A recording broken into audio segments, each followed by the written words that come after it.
In the name of the Father, and of the Son, and of the Holy Spirit. Amen.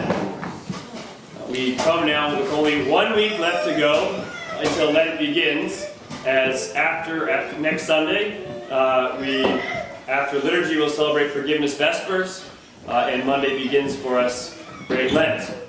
And this Sunday, as we celebrate Meatfare Sunday, this Sunday, the last Judgment, as we prepare to put away meat for these next many weeks, really, much more importantly, we prepare ourselves to receive Christ. And in doing that, we prepare ourselves for the great judgment of which is spoken in this morning's Gospel.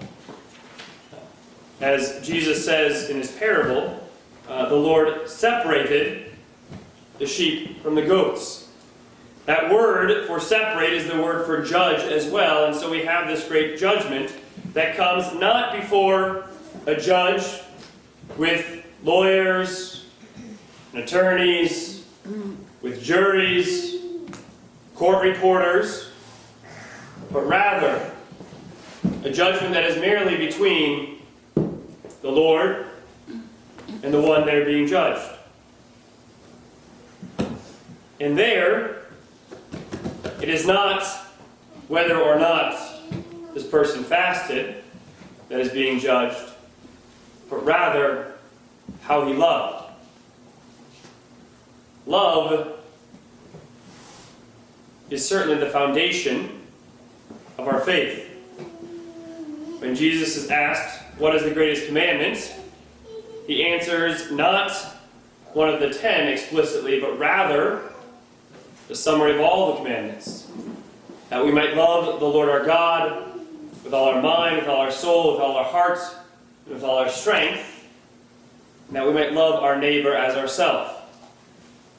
That is, in loving others, we know that we also love God, as St. John reminds us as well.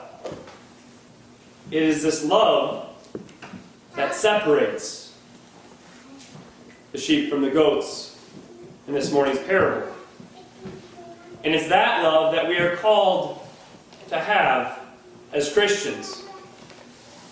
Love is a very personal thing. To love, there must be a relationship. We have a tendency, I think, to use it as a word pretty lightly today.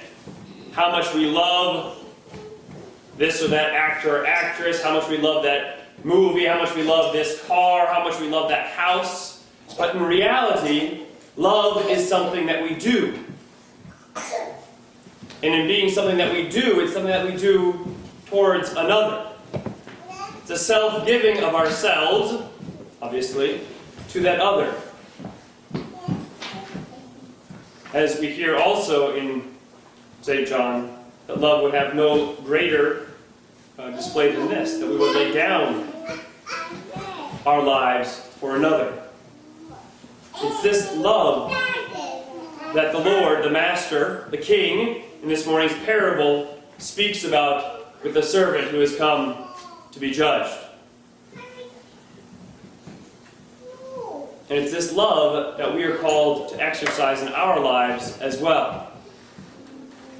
And that's the interesting part, I think, of our faith. We hear this in James as well, right?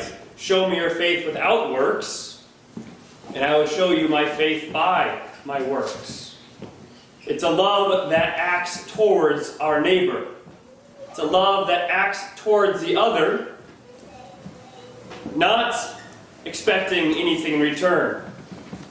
For the hungry who is fed wasn't about to return the food. The thirsty who is given drink wasn't able to give back the water.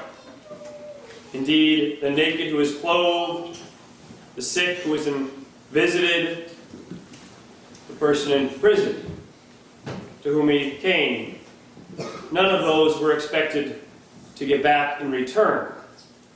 But rather, we are called to give expecting nothing in return. This love is not an easy thing. It's not something that we can just send off to others to do for us. We also maybe have a tendency or can certainly fall into the trap of saying, well, I'll let somebody else do that for me. I'll let my neighbor do that for me. Or I'll let my government do that for me, or I'll let whoever do it for me. And not that those things shouldn't or couldn't be doing those things, but our faith is one that calls us to do those things. It calls us to reach out to the hungry and feed them. It calls us to reach out to the thirsty and give them drink, to visit those in prison and those who are sick. It calls us to clothe the naked. And that's a personal thing, not just for them, but for us as well. And yet also our faith is one that recognizes that those acts by themselves are worthless if they're not done in love. That we are called to do those things not just because we have to, but because our love leads us to do that.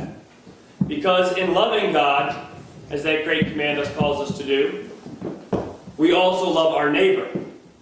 And in loving our neighbor, we find how we truly love God.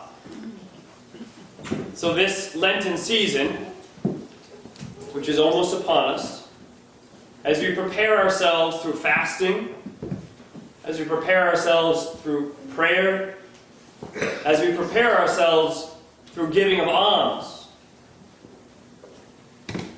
and giving back in our monetary goods as well. As we do so as exercise that we might learn to truly love those around us. So let us focus then on that love that God has for us, but also the love that we have for Him, and the love that we then have for our neighbor. That we might see in each of them around us that God who loves us so much.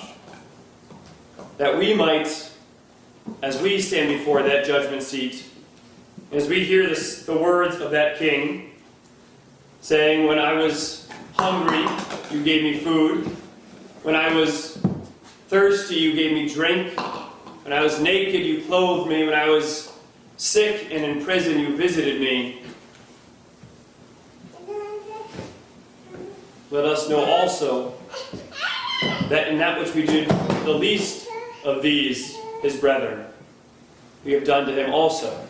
And let us do so in love, that we might radiate that love of God around us to our neighbors, and that they too might know the love of God that passes all understanding. And in knowing that love, might worship Him and glorify Him, the Father, the Son, and the Holy Spirit, now and ever, and to ages of ages.